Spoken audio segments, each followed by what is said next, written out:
Welcome to Solvetic, your channel to always learn technology easily.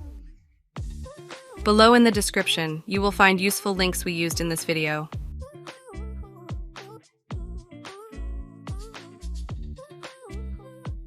Today in Solvetic, we will see how to look for friend requests sent on Facebook PC.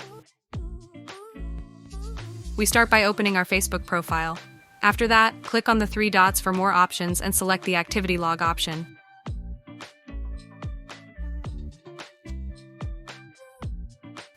Here we are going to click on your friends. Next, on the left side, we will see different options to view. In this case, we will click on Sent Friend Requests to see the ones we have sent. Hey, remember to subscribe Solvetic channel.